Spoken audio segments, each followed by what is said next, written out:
I wanted to get you guys out of the way of naming the players because I think Columbus is going to win this series. What? Why? Oh, wow.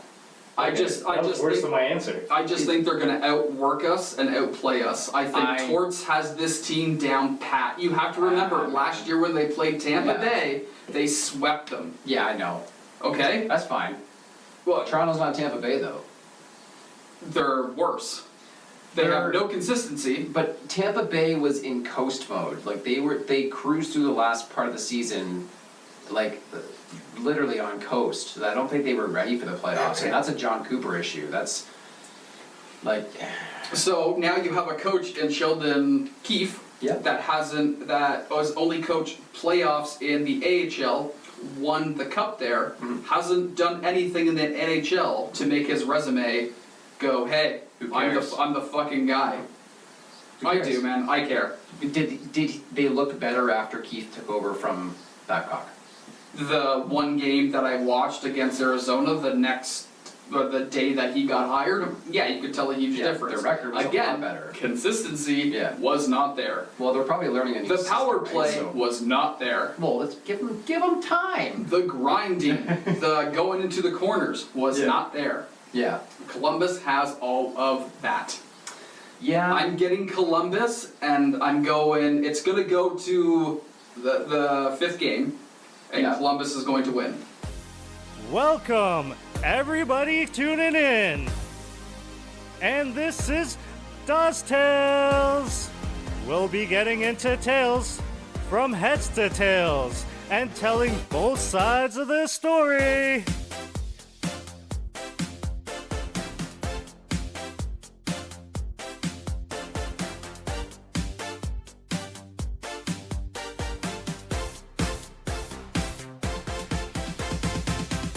Now, some say that... Whoa. Listen, it's been a while since we've all been together here on this cast, and something dramatic happened with all of us. We were so excited for hockey to come back in our lives, especially us Leaf fans. In this past couple of weeks, with the play-in round versus Montreal, a great game, a great performance by everyone on the ice. Me, myself, as a fan, I was so excited for them to come back on the ice. But then, I knew it. Just like in the opening here, I knew Columbus was going to wreck us. And you know what? There was a lot of points in this series where I was thinking to myself, hey, we're not playing that bad of hockey. If we can come back and score some goals and, maybe get a few garbage goals, then we're looking good. But we did not do that.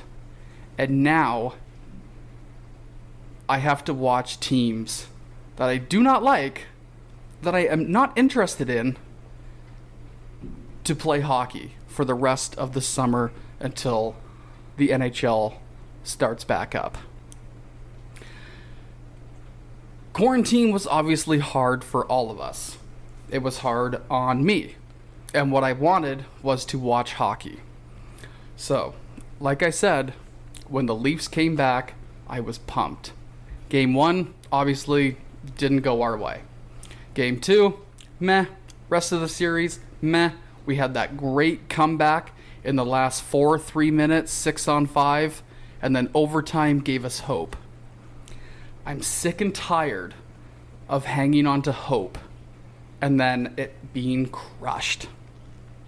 But I'm always drawn back to this team. So for right now, for this cast, I'm going to enjoy myself. We have a really good show ahead of us. We're going to talk lots of hockey. Well, the whole cast is going to be about hockey. What the Leafs can do. We're going to talk about the Dawes Tales Hockey Pool, how it's going. So, for the first time in a while, I have a smile on my face. So without further ado, Everyone, welcome to Dawes Tales. Here we go! Episode 16. What do you think of that, Steve? I got a little emotional there. I know, you cut me right off. Had a great intro for this. I had to cast. say something. I I've knew- been bottling that in since Sunday. I knew you would have had something to say. And I didn't even say it on our hockey pool chat. I didn't even talk about it. There was a few Facebook posts that I was really pissed off about, but that was about it. No, you seem very passionate about this whole subject. It's going to be a great topic. I can't wait to hear your points later on in the cast. Yeah. I can't wait to hear your stupid remarks about Later the on Leafs. in the cast. Later on in the cast, yes. Yeah. About the Leafs or about other teams or other players. Who Right. knows? So without Let's get into it. without further ado, So we have Let's go. we have our special guest here. We got our buddy Brett, yes. ECHL teammate, Oh, hey, guys. diehard Ottawa Senators fan. He's get the 3rd and 5th pick. You know it. He's happy about it. I'm pretty happy about You're it. happy that the Leafs didn't win the first pick. Oh, fuck yeah. Like, I don't want to sound like too much of a dick, but I can really actually enjoy the Leafs loss now because there are no consequences for me. We are done. We did not get the first pick. That's fine. We don't get a pick until maybe producer Hopkin corrects me on this later on, but I don't think we get a pick until either the 44th overall. So whatever that Holy. round carries us into. That'll be second. Yeah. Then I feel like it should be later. I don't think we have like a first or a second. Well, second would be 31 to 62. 32. Oh, sorry, not yet. 32 Not is yet. coming No, up. yes. Yeah. Hop. I think everyone wants to know about the Dawes Tales Pool. Dawes Tales Pool. Okay. So eventful first round or qualifying round. We've got our fearless leader Dawes actually up in first place. We've got a nod coming from him and a bit of an arm pump. He's got Let's 5. go. Absolutely. We had 8 rounds. He's got. Let me just take 5 guys left.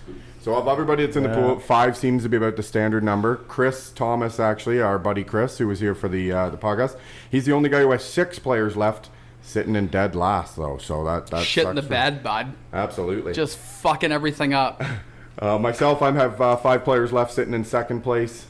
Ian is in third place with 5 himself, and Steve's in fourth, who's actually only got. Ian has 4 guys left. Steve has 5 himself. Now, with Dawes being first overall, we do Wait, have to is say- Rask crossed out already? They haven't updated it yet. Let me just see here. Let's see. He hasn't been crossed out yet, so No. that was a heartbreaker for Steve. Okay, so Yeah. that was kind of the headline of today as we record this, is that Tuukka Rask opting out of the Stanley Cup playoffs. Worst goalie I could have picked, and I was so confident to pick him too because I was the first to pick a goalie, Yep, if you definitely, remember. yep. And I was like, oh, you know what? Rask with the Bruins, I'm gonna get some points here. Right. No, There's a lot of mixed emotions on this. And you know what? I'm gonna stand behind him on this one. Brand new newborn. Maybe he could have decided earlier, but you know, whether he just did it now. Like he opted out now, which is fine. Brett, like, good move, bad move, Well, I mean, Halak won today, so for that's sure. good, that's good news. Totally. But Boston Halak did do that giveaway. he did, but they still won. I know, The but team seemed pretty pumped for him at the end of the game, so That's good. I mean, I despise Boston. I don't like them at all, but I actually do feel for the players in the room because this probably wasn't a decision that was made like overnight. I feel like it probably was lingering for a couple days leading up to it. Yeah, and they probably knew it was coming. So, yeah, I feel for them. But honestly, they're really good, and you know, he hasn't been playing the greatest anyway. So maybe for them, this will actually help. Like maybe, I mean, Halak can stop pucks for sure. Yeah, definitely. He can. He's more than capable of going on a stretch, and that seems to be all you need right now to win a series. Is to go on a stretch. Yeah, that's pretty much it. So Right. yeah, good. You know, I don't want them to win, but We'll get into the goaltender situations later because I like obviously, Carolina too, though. Like I'd rather Carolina win, honestly. Still, fuck Boston. Actually, never mind what I said. Fuck Boston. yeah. Fuck Boston. Hop. What else you got for the playoff pool? Well, so even though you're leading Mr. Dawes in those arm pumps, first through fourth in this pool is actually only separated by 3 points. So you're looking at 4 points separating the top 4 picks. Right. Chris is in dead last, but also just going on that Boston theme. Yeah. Rumor is David Pasternak didn't return in that game as well, which is also a Chris pick in the pool. So that could be He was a big... sitting out. Soshnikov is out for sure. Did you see that today? Oh my god! As soon as I saw it, my entire knee hurt, my ankle hurt, and I had to like walk around hobbling for a second and just get the thought out of my head. My whole body started hurting. Yeah, it did not look. And you know what? Right. You know what the thing is that it's not a dirty play in front of the net. No, it was like I just- was thinking, I'm like Boston, they get away with a lot of shit, right? Like, Yeah. like they do, man. In the playoffs, they get away with a lot. But this was just a fucking It's just tie a up. freak. It's just a freak thing. And there's been so many of them. I feel so like even Scheifele's like there's been players just dropping and they. Well, we'll get into the Scheifele thing later with Chuck. Yeah. Yeah, we'll get into that later. But with Shoshnikov, that is a huge fucking loss for Carolina. Huge. What was the score today? Sorry, 3-2.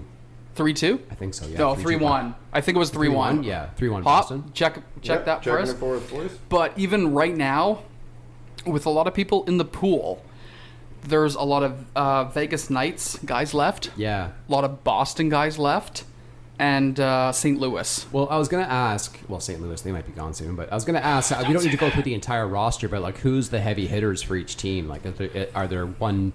You know, does each team have like a dude doing all the heavy pulling or what? So What, do you want to know my heavy hitter? Yeah. That's gone. Oh no. Connor McDavid.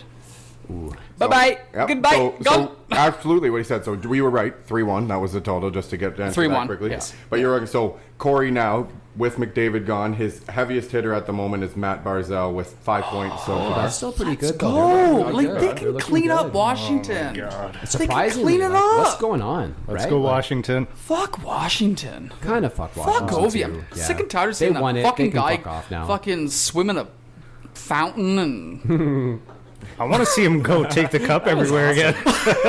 No, I'm done with it. I don't need to see 2 I mean, years he in a got row. one, so I don't need to see him win Yeah, again no. so soon. Yeah.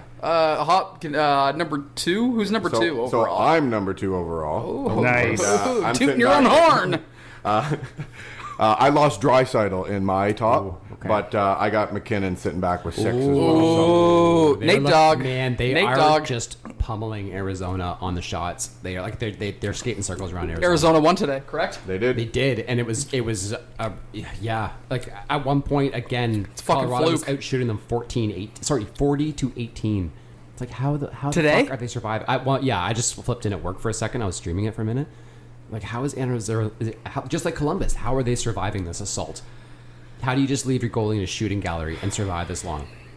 Absolutely. Well, we're Toronto fans, so we know that. Anyways, number 3, Hop. We're talking Ian, and you're looking with a big 6 points. Mark Stone is his top.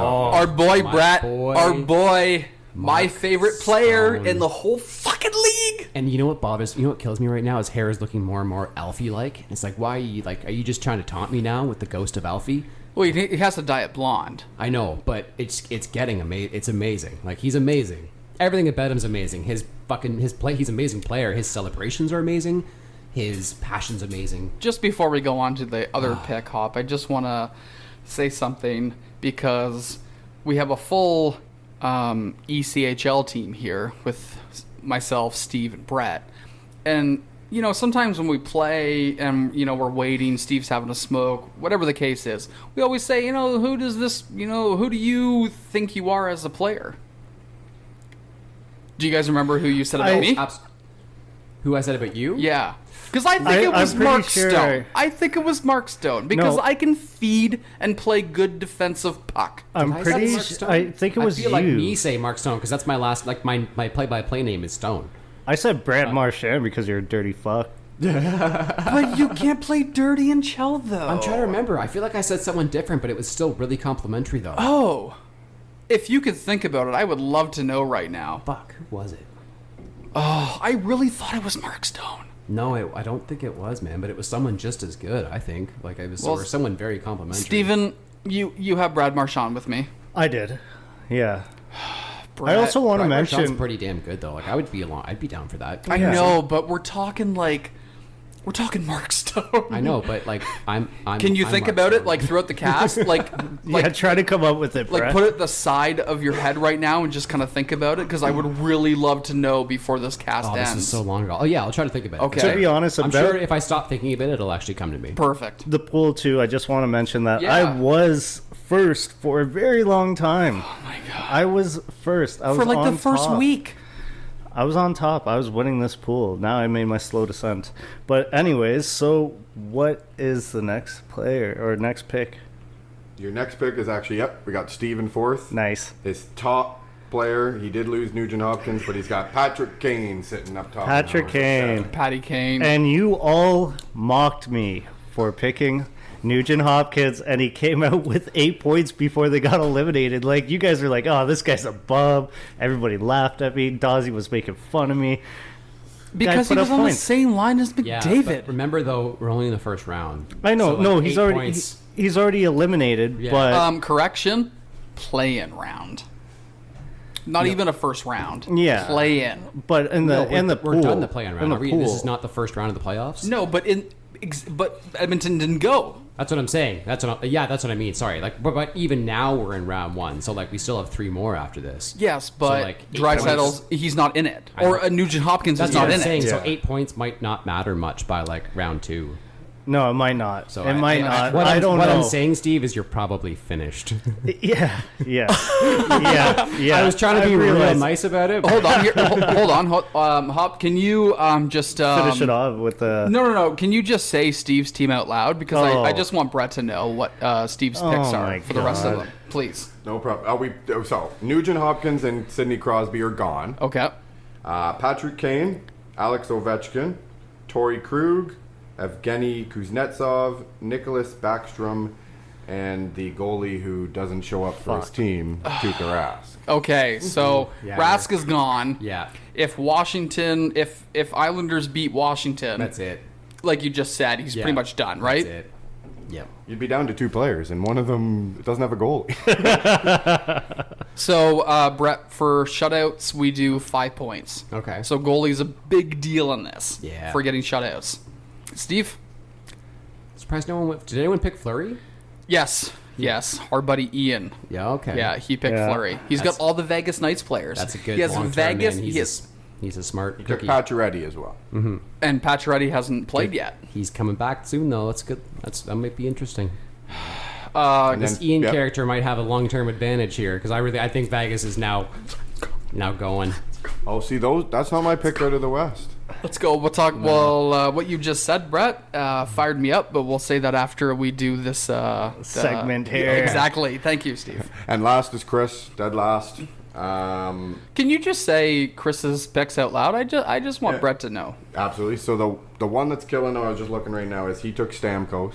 So, but okay. that was killing him. I Isn't didn't that realize. weird? But his top one, 4 points out of Brad Marchand.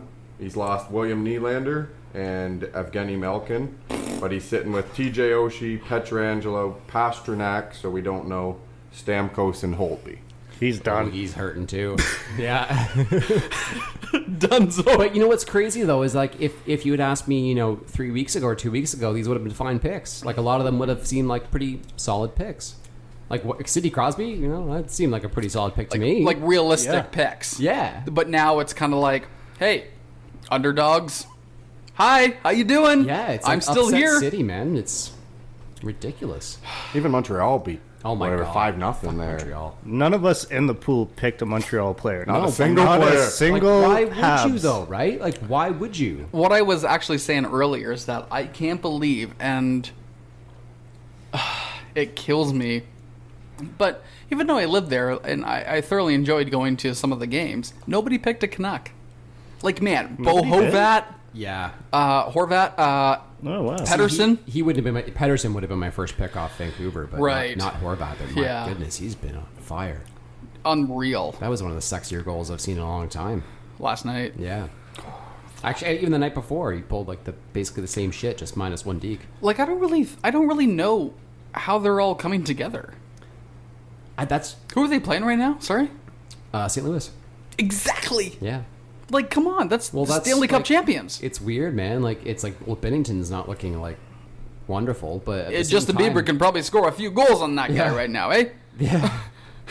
Yeah. The hockey still doesn't really look like full speed yet. Like there's still a lot of rust, a lot of sloppiness, a lot of open spaces where there shouldn't be. There's breaks happening that I would never expect. Like Vancouver got two stretch pass breakaways against St. Louis. Like Even in tight. what the fuck is happening? Like even in like hash marks to like the goalie, like the top of the goalie crease.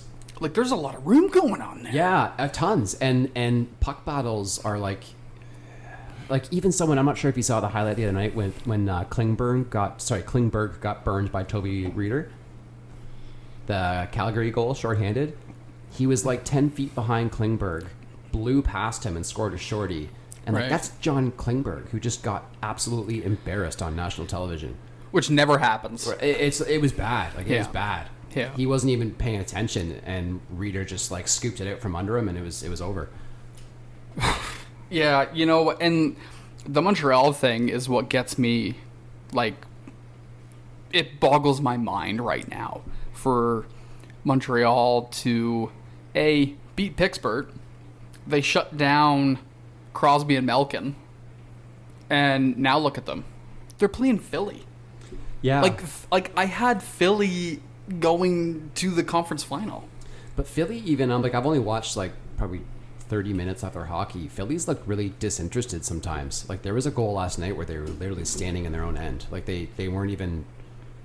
They were just staring. They were watching. So Philly. again, like Canadians are skating circles around them though, and that's the crazy thing. It But seems why? That's I Like, don't I don't get it. understand. I don't get it. It's like some teams were just ready to go and others aren't, or they're getting.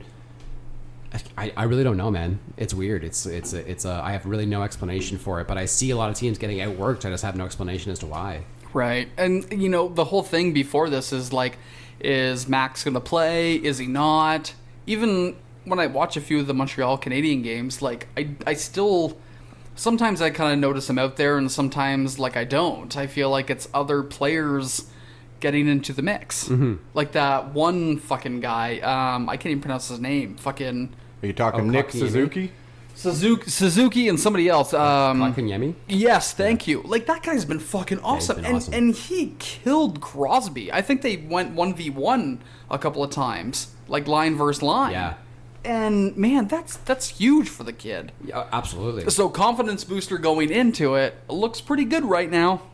Yeah, it seems to be a goaltending shootout right now, and who can skate the fastest, longest. It's like not even.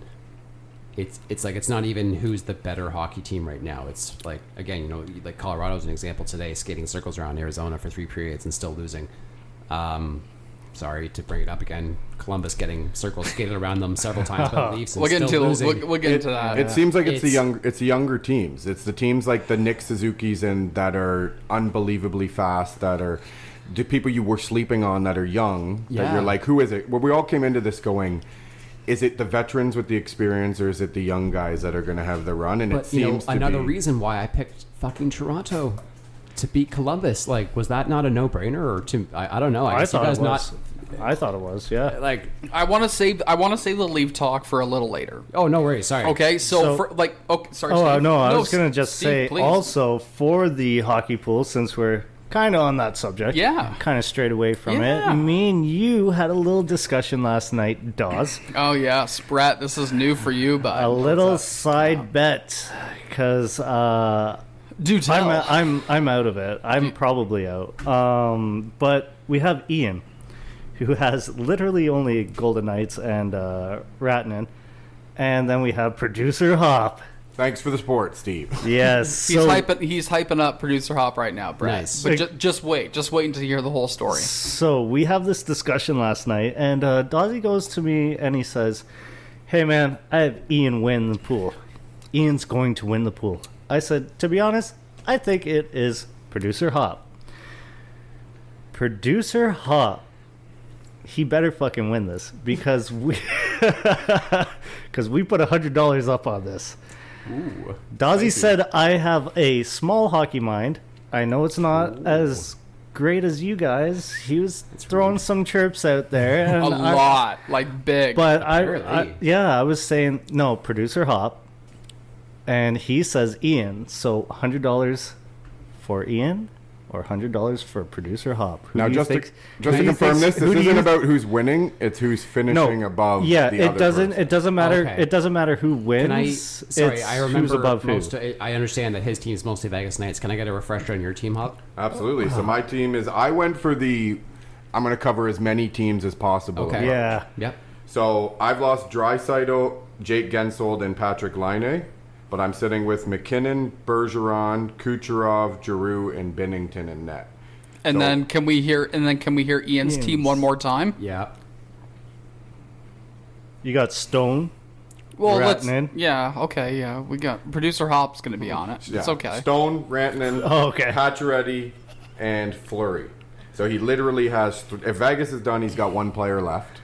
Yes. Okay. Well, I mean, I've been wrong on basically everything I've said so far on the last few podcasts. So you want to go with a good hockey mind, which is Who's winning this $100 bet, Brett? And break it down. I still think Ian's going to win though because I think Vegas is going to win.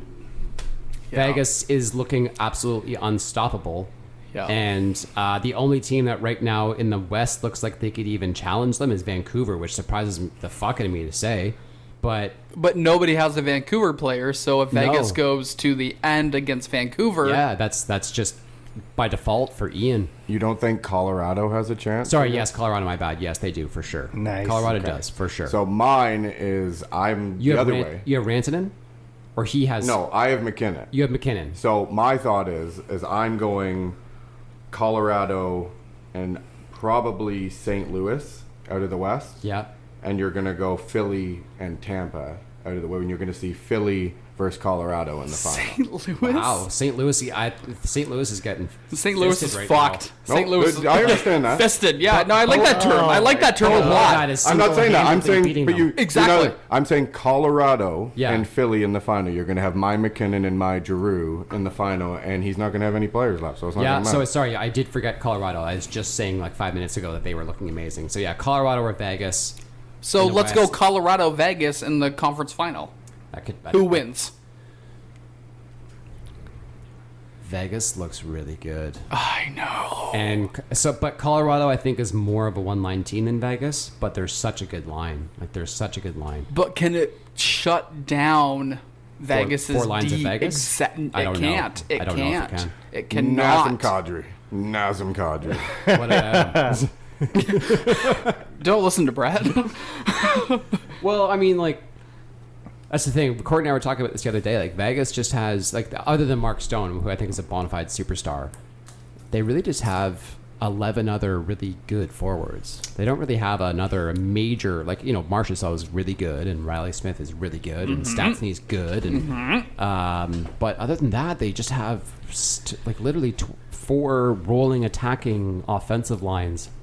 game Colorado plays the game same in way, and game out. but I think Vegas's bottom 6 would outweigh Colorado's, and Colorado's top line would outweigh. I don't even know, man. Mark Stone's so amazing. Thank you.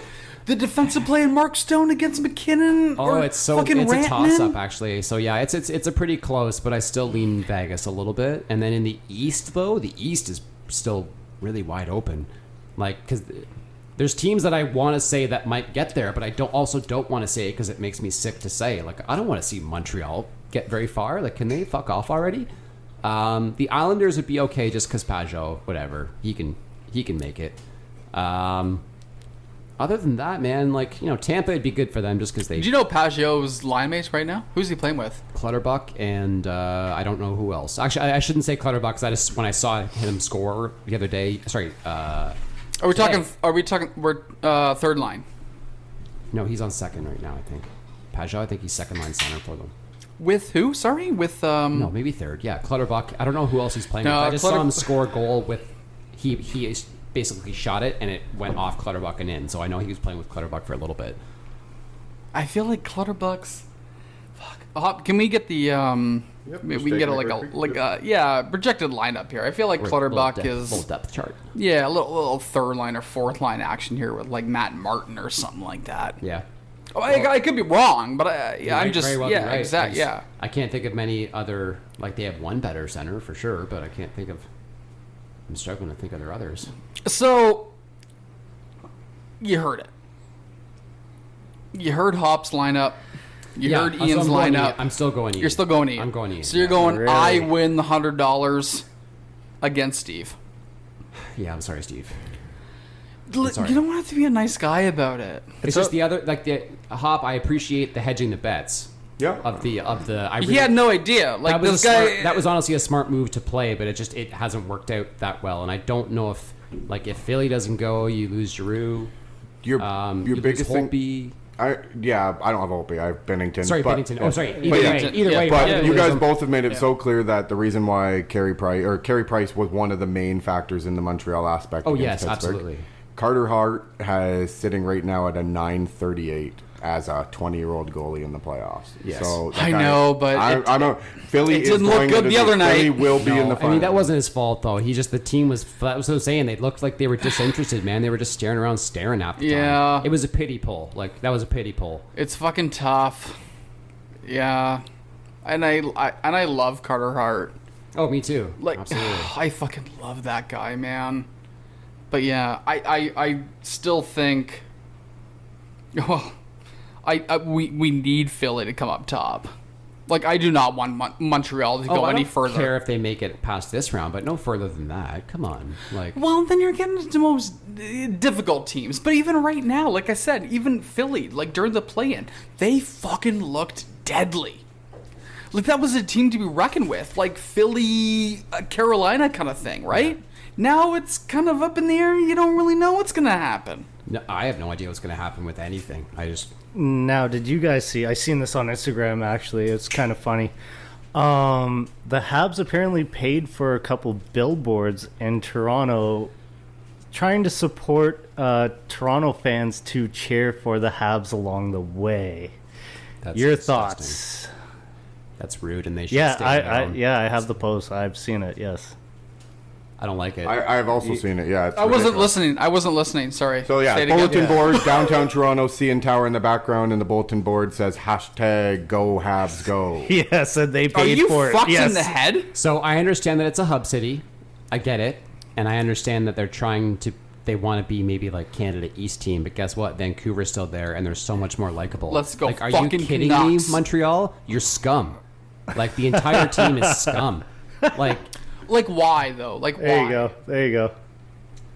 Yeah, that's yeah, I don't fucking like it. embarrassing. Yeah, I don't like it. Like why though? Like Yeah. why are they scum? because to they me- beat Ottawa in the playoffs. Like, that's To me, all it takes, man. They're fucking scum. That's why the Leafs are scum. Okay. You just beat Pittsburgh. Yes. Carey Price beat Pittsburgh. Okay. Okay. Canadian lad. I'm just denying it to the very end. I'm not giving them an ounce of credit. Fuck No, them. I Fuck get them. that. I get that. Yeah. I get that. Again, like we said earlier, like I just don't see why Montreal is here right now. Or doing No, me so neither. well. No. Like besides Carey Price, yeah, I just don't know. Like, is it no, the like defense? Like, is they're it actually the, playing is great. it the Like, defense? I will give them actually an ounce of credit. They Shea actually Weber's are playing, playing yeah. great. I just like they hurt me in the playoffs, and I don't like that. And I don't like Brendan Gallagher. I don't like his face, and he's on that team. So I fucking hate Brendan what Gallagher. else can I Doesn't do? like Like, his what am face. I supposed to do as a I Brendan fucking Gallagher hate hater? Brendan Gallagher. I really like Kotkaniemi. He's great. He's, For sure. He's awesome. I love that kid. Carey Price, like, how can you not love him? He helped us win a gold medal. I really do like him. I think he's picking a wrong time to be that Olympic goaltender again. Like, Is he though? Like, if you can ride it out and win a Stanley Cup, for is it Montreal, bad? it's a great thing. It's just for people that hate the jersey and hate everything about the team. It's not great. Well, he doesn't really give a fuck about that. No, I know he doesn't. He's probably enjoying himself, and he would probably love to rub it in my face, but Just to touch back real quick here, Pajot's on the third line with Brassard and Komarov as of there their you last go. game. So Leo Komarov. nice. And Really? and former Senator Derek Brassard. Sorry, third line? third line, yep. Nice. That's not a bad third line. pretty good. Wow. Who's their second then? So your second line, we'll just run it quick. Matt Barzal, Anders Lee, and Jordan Eberle first line. Yeah. Brock Nelson, Anthony Beaulivier, and Josh Bailey. Oh my god, those... Can I just say right now, Anders Lee? Yes? Isn't he Anders Lee? Isn't he? Nope, sorry. Brock Nelson, Josh Bailey. Nelson. Anders Lee's on the first line with Yes. Barzell and Everly. Those two guys fucking lights out. A, they are fucking huge monsters. B, they can score. C, they can play fucking defensive hockey. Yep. Love those fucking guys. They are good guys for sure. And and a solid fourth line, just being big guys. Yep, as yep. you're saying, Matt Martin and Kyle Clutterbuck to round it out. There you go. Big Yeah, bodies. Clutterbuck. Yeah, it must have been on a little line change when they popped that one earlier. Right. I don't know if you remember, Brett. A while ago when we had you on the cast, we were talking Connor McDavid, kind of Erie Otters kind of thing going on. Yep.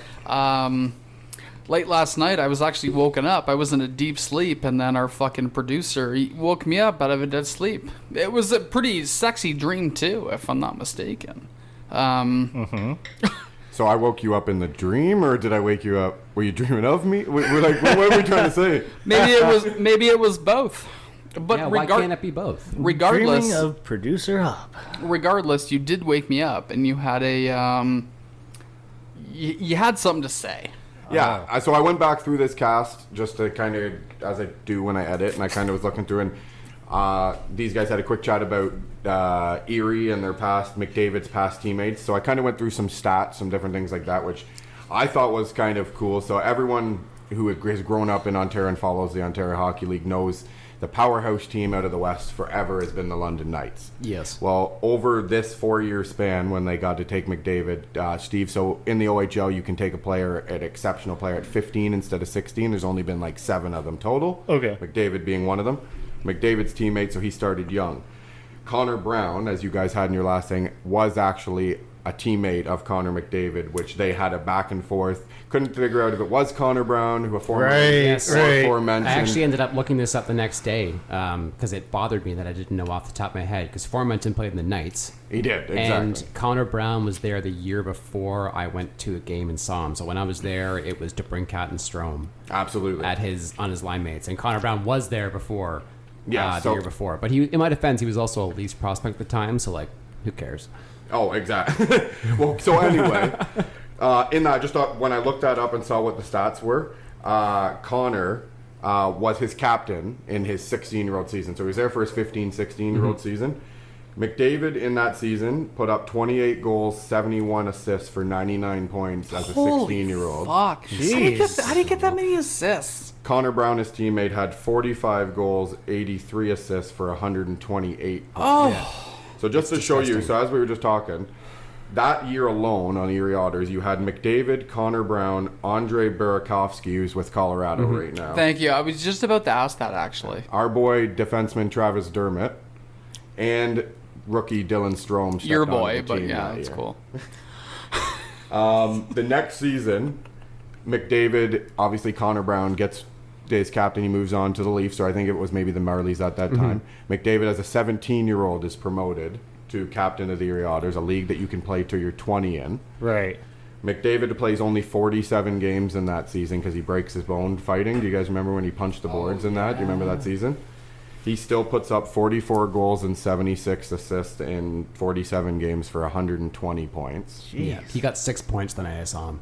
Unbelievable. He's just so stupid. One thing I thought was cool, so this shows you, they lost Connor Brown and Burakovsky that season, as they both were the older ones who left. Becomes captain. McDavid, as a 17-year-old, also then gains Alex DeBrincat of the Chicago Blackhawks now, who puts up 51 that season and 53 assists for his first of 3 straight 50-goal seasons where he goes 51, 51, and 65.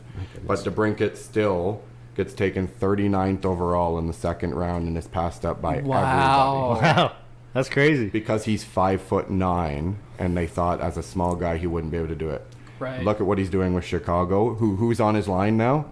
Dylan Strome. Well, there was a lot of legitimate fears of the McDavid bump, though. Like, people really didn't know how much... Like, for someone like Connor Brown, he's never really panned into that type of player. Yeah, so going with that, exactly what you just said. Dylan Strome in his rookie year had 39 points. The next year, obviously, the guys move on. He gets promotion, exactly what you just said, the McDavid bump. he jumps from 39 points to 129 points the next season playing on McDavid's line. Yeah. Jeez. No, that's just a lot. That's a lot of points. Yeah, exactly. You jumped that number, like those numbers? That's impressive. It's exactly what you said, though, Brett. Is it that McDavid jump, or is it, is it the player, is it the everything that way, or is it the time itself on the ice with all the different, you know what I mean? Like, is it the team, or is it just McDavid itself? What would you say? Like McDavid's so... I think he's like, there's no contest that he's the best player in the league. Not even close. So, I love Connor Brown, and DeBrincat's a great goal scorer, but I think, I don't know, probably like 70% of it was McDavid. If I had to put a percentage on it. Yeah, I would say the same thing. Yeah. So you're putting it on chemistry. Do you think they just have good chemistry? See, chemistry is a weird thing to me, because sometimes I think chemistry just exists between two players that are good. Right. Could be fluke. Yeah, sometimes it is fluke, and sometimes it's just, people play the same style, but often I find chemistry is just what people say when two good players play together. So, like, Right. there's a natural way to read the game. There's people that have a great hockey IQ. They know where to go for the open spaces. They know where to be for an open shot. And if someone like McDavid's on your wing and you have that knowledge, yeah, he's going to feed you the puck, and you're going to score a lot of goals. Actually, I think it was Ryan Getzlaf had a great quote. I can't remember which player he was talking to on the Anaheim Ducks, but he basically said, "Go to the net and I'll make you rich." That's pretty That's sick. it. Because Getzlaf will just throw it. He'll score off you if he needs to. And you could get 40, 50 points playing on that line, like, by default. No problem. Can I just ask a little question here? Of course. It doesn't have to be a big one. For, Ryan Getzlaf, we're Anaheim Ducks. Just a little tidbit, a little thought about Corey Perry. What do you think about him? What do I think about Corey Perry? He's I should say he was a great hockey player before I think his knees are starting to give up on him a little bit, but he was a hell of a hockey player, and an asshole on the ice, but that's what he's one of those players that you would hate if he doesn't play on your team, but if he's on your team, you love him. Right. If he was an Ottawa Senator, I probably would have loved him. Do you think he's a guy that I would like?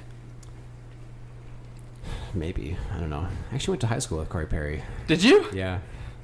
How was he outside of hockey? Did you ever talk to him? Yeah, we almost got in a fight at a party once. Nice. Nice. What happened? It wasn't anything like, I'm not making an indictment of his character or anything. It was just, high school drunkenness. Of course. Getting into control. Yeah. So, someone thought someone drank someone else's.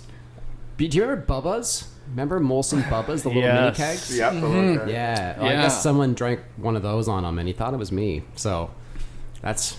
Was it you though? No, it actually wasn't. Like 100%, it wasn't Like you. 1,000%. I don't know. I was really hammered. Like, it's possible, but So I don't then It it's went not- from no to I don't know. Exactly. So it's not really 100% though. like, I have no recollection of drinking his Bubba. Like, Does that you- mean it didn't happen? You could have had a I couple don't sips know. out of the bubble. 99.9? Yeah. Okay. I feel 90% confident. Like, I rarely get, I remember they got blackout drunk, so I don't recall doing it. Is Right. that good? Is that good enough? I like it. I don't know why he was trying to fight me. That's all. Until I was like, heard something about a Bubba. I was like, what?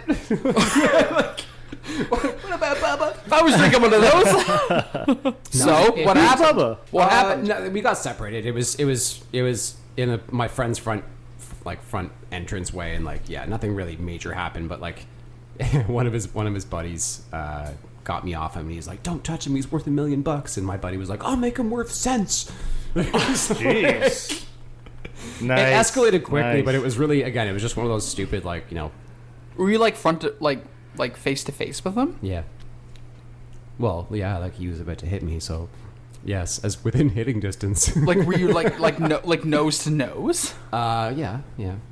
Like Well, you could close enough. Like Yeah. could you feel his breath on you? Yeah, I guess. Yes. Yeah. Okay. I don't know why it's so. Yeah. I don't know. I just want to get involved with yeah. it. Like I don't know. Yeah, it was like I was about to fight Corey Perry on the ice. I guess. I don't know. Like who? Like did somebody throw a punch? Like no. Does It was more somebody just- try It was to? more shoving and grappling. Oh, Yeah. It was like it was okay. about to be a fight if someone hadn't jumped in. So who jumped in? Oh shit, man! There was a lot of people. A couple of his friends, a couple of my friends, just kind of. And I don't think they also wanted it to happen, anything to happen in my friend's house. Like we always, it was the house. It was like his parents were super cool, and they just let us party there. So we always tried to be not assholes. And Right. So no one wanted Right. anything to break out in the front entrance with shit getting broken. So it was just like, let's not do this. Do you think you could have taken him? Oh God, no, not even.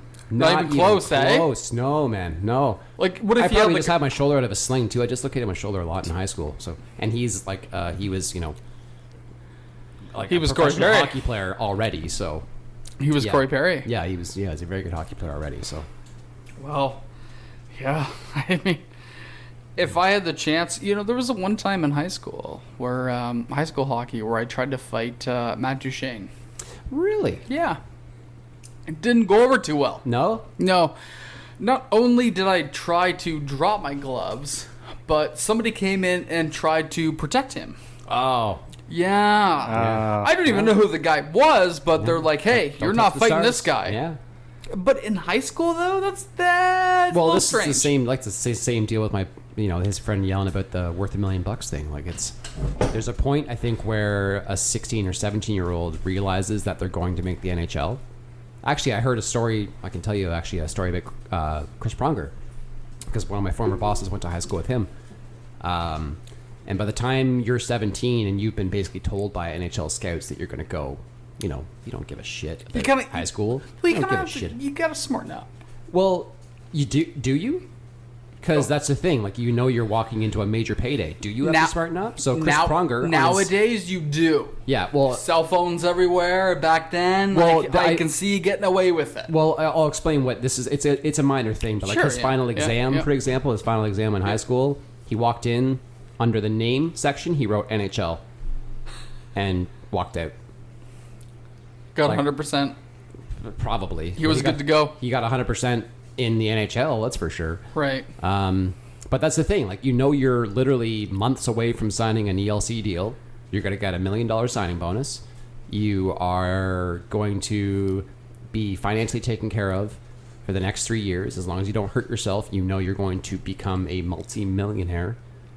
So yeah, I don't think you have to smarten up at all. I don't think a lot of players, like, if you give a rich asshole at 18 a lot of money, I don't think they necessarily smarten up. I think they just become a rich asshole. So, are you a Corey Perry fan now? Oh yeah, You like Corey Perry? yeah, for sure. Yeah, like again, like it's not like it's like I held no ill will over a near drunken fight in high school. Like, it's he's a phenomenal hockey player. No, and yeah, that's what I mean. Like, even during the outdoor game when he does that nasty elbow. No, and see, then that's he goes, where I crossed the line on the asshole and the ice thing. So yeah. there's a couple incidents where I can give. I actually forgot about that. I can give players the odd pass for certain things, but yeah, intent to injure does cross a line, and that actually I forgot about that. That was an intent to injure play. And I kind of feel like Corey kind of crosses that line the odd time. He does, for sure. He Right? does, yeah. There's a difference from being an asshole and then attempt to injure. Yeah, for sure. And I feel No, like you're right. Corey kind of crosses that line to be more of the, I'm going to attempt to injure you, but I'm going to make it look realistic. Accidental on purpose. Thank you. Yes, like exactly. Chris Kreider running goaltenders. Is that's true? That makes sense? I was actually yeah. just going to mention, is it the Stamkos? Like, I don't know if we mentioned that in the previous cast. The Stamkos hit, and now he's out. Is this Steven Stamkos? No, it's Scheifele. Sorry, Oh, Scheifele. Shifley. Yeah. Oh, Scheifele. yeah. Matthew so Tkachuk. is that what would you guys call that? Like, it I don't know. What do you think, Brett? From what I saw, it looked like Tkachuk missed a hit, and it wasn't Tkachuk's skate that I don't even know what officially happened to him. Did he cut his Achilles? Is that what they said? Like, No. no one said I don't- anything. Like, I don't know what type of injury, but looked like it was his a hit own from blade. behind. It looked like his own blade swiped around and hit his other ankle. So You can either call it an attempt to hurt or like a hockey play. I don't. It depends because we'd never know. To me, it reminded me honestly of the Matt Cook, Eric Carlson thing. It's like, I think was it a intent to injure? I don't know. Should he have had his leg off the ice like that? No, he should not have. He should keep his fucking blades on the ice. So I'd have to watch it again, but from what I remember, it looked like Kachuk was trying to lay a huge hit. Shifley saw it coming. He was finishing a play. Yeah, tried to get out of the way, and it just. It's a hockey play. Yeah, I didn't like. I know Right? Kachuk's one of those Right? players Like too, but no, like let's be honest here. Like Yeah. let's cut the bullshit. It's a hockey play. oh yeah, I didn't think there was intent to injure there. No. And I don't- Shifley did. Could you see? He did come out and say that he did accept the apology and believe that there was no ill intent No, behind I it. Oh, okay. After a while, though, it wasn't a day or so. It was after a while. Even it was about a week. Yeah. Paul Maurice even came out the next day and said, "Oh, that was an intent to hurt the player." Exactly. Like he's taking out one of my fucking stars right now. Yeah, but coaches always say that too because they just want to get the refs on their side. They It doesn't make that much difference after the fucking game's done. no, and it doesn't make a difference because he's already out. You're Like, protecting it's- your player. Absolutely, Right? That's what a coach does. That's a good job by him. He hasn't so- come back yet, correct? No, I don't think he will. Like, I assumed it was from the way he hit the ground. Like that's why I saw his face like something ruptured or something sliced that shouldn't have for sure. Like he grabbed his foot. Like to me it was Achilles 100%, which means no, he's not coming back. He knew what was happening as soon as it happened. And again, the Carlson thing, I saw the way he dropped. I saw the way he grabbed he screamed like it's his Achilles. Who to me. came in on Carlson? Matt Cook. That's Matt Cook. Yeah, that's that whole Matt Cook Pittsburgh saga. Yeah. Oh shit, Yeah, Matt. and you Cook. know the worst part about that play is it should have been blown dead. The puck had just hit the mesh and the refs didn't catch it. It went to the corner and that happened. It's like that should never have fucking happened. So hit mesh and then dropped into play. Yeah, basically it rung around the boards, clipped the mesh, and basically they were calling like I think it was actually Eric that called like basically hit the mesh, called the fucking play. It kept going to the corner. Matt Cook, boom. So that's a real thing. Yeah, That actually. yeah. Jeez. Wow. What's the thing with Patrick Laine? I haven't fucking heard anything from him. Producer Hot? You mean just hurt or just production wise? No, I mean, like, I haven't heard his name in the fucking playoffs yet. Like, is he unfit? Like, Yeah, he's hurt apparently, but they're not disclosing injuries the same way. They're just saying like unfit to play. well, like, that's the thing. That Like, was what- Tuukka Rask, too. Yeah. like Winnipeg's done. Like, they're out. But Yeah. I just, like, Shifley, yes, like, yeah. Patrick Laine, what was it? Right? And I think you, Producer Hop, took Patrick Laine. I did, and it was that collision with Giordano, but they never ever said if it was like a head All thing these or, fucking Flames versus Winnipeg, man. I think you guys are just making up excuses, eh?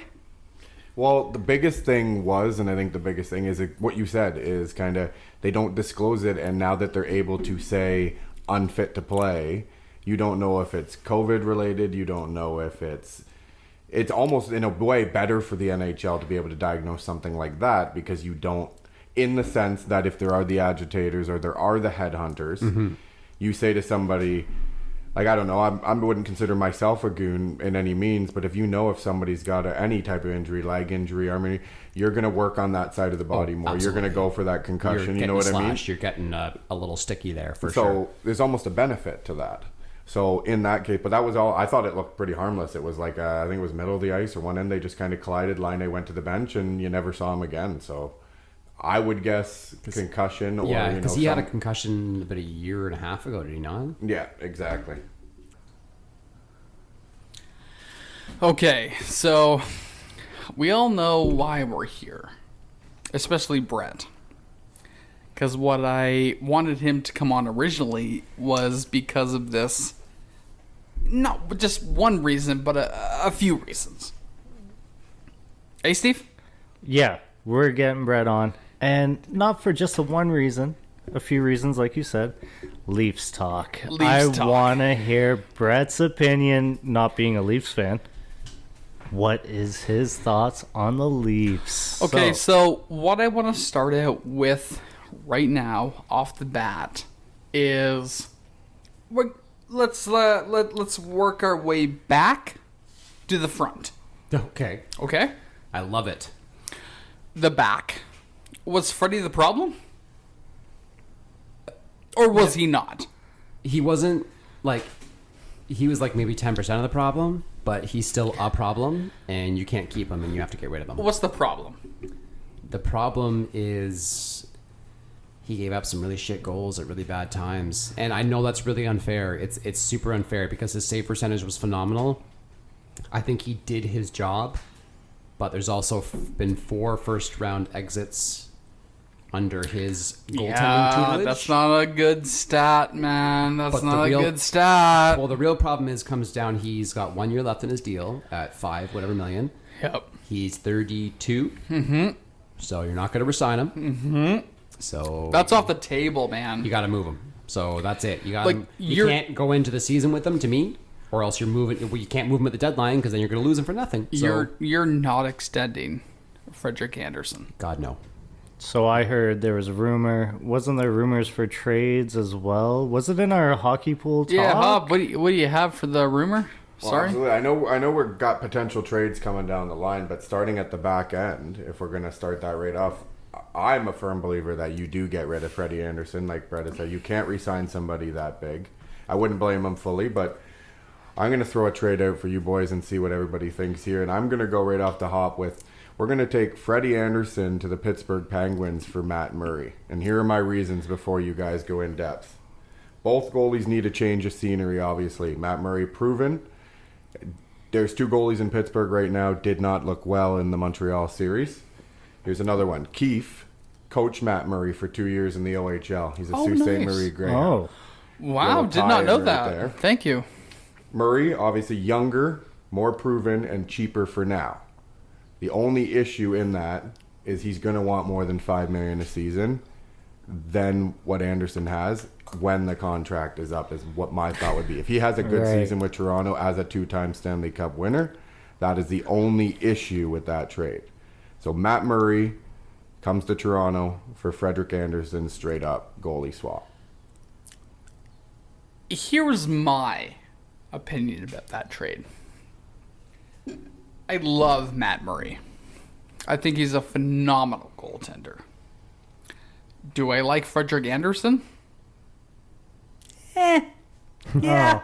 oh, I kind of like him. I think it's cool that he rooms with, Mats during the quarantine and stuff. I think they're all fucking buddy. I think that's fun. okay.